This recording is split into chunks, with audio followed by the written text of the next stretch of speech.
Yo, Andy here, another vlog. Now, this is a follow-on from the anxiety one because I promised that I would do one about depression as well, so I'm going to do that now. So, I thought I'd speak about it because, as I've said in my previous vlog to do with anxiety, that I went and got help, so I do not mind talking about it anymore. I'm hoping it helps some people. Obviously, these are my serious vlogs, so I won't be cracking out jokes like usual. But let's start by saying, obviously this one's about depression. Now, I see a quote somewhere online which, for me, personally, sums up how it feels to have depression. Now, I think the quote was, depression is like someone constantly telling you how beautiful the colours are in the world, but you're colourblind. Something along those lines. I'm not being funny, that just about sums it up for me. That everyone's telling you all these things and that about the beautiful colours, but you're colourblind. Now for me, that is a great summary of how depression feels.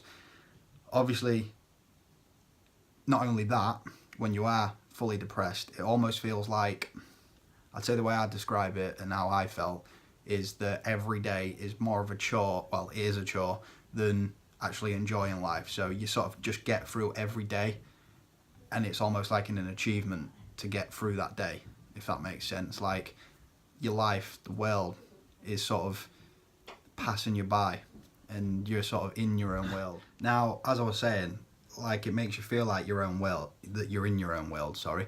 And now, for that reason, you also tend to completely isolate yourself. Now, this can almost destroy someone's life because you go in your own little bubble where you ignore people, and you ignore people close to you. You isolate yourself, and as I say, you just sort of don't really want to speak to anyone, which can really affect your life, as obviously it affects relationships.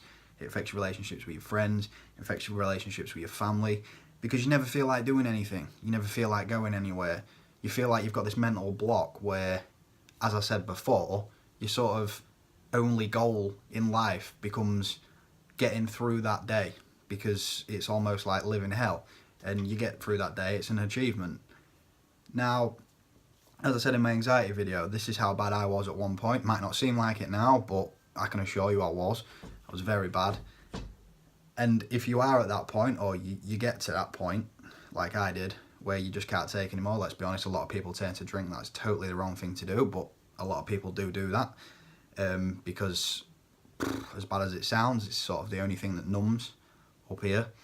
Alcohol takes over, you're not thinking about it anymore, but obviously becomes a vicious circle, so it's like the worst thing you can do.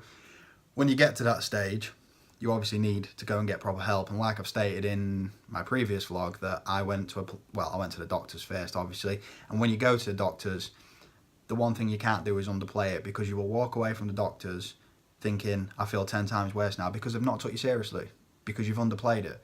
You've got to go in there, and if anything, overplay it, because that's, if they take you serious and it ends up with the help you need, that's the best thing to do. Now, I went in there, didn't hold back anything, told them exactly how I felt. If you have thoughts, obviously, harming yourself even further than that, you need to tell them, because then they will take you seriously and they will get you the help you need.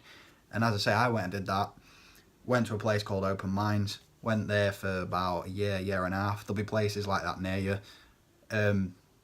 Completely changed the way of thinking for me, which, since I've been there, my outlook on life is so much better, my mental state is so much better. And as I say, if you're at that stage, you need to go there and you need to find a place like Open Minds, because for me, that's the thing that worked. Now, I hope that helps. I hope it helps me talking about it. Obviously, make a comment, like, I'll always write back. And as I say, I hope I've helped someone opening up about it, and thanks for watching.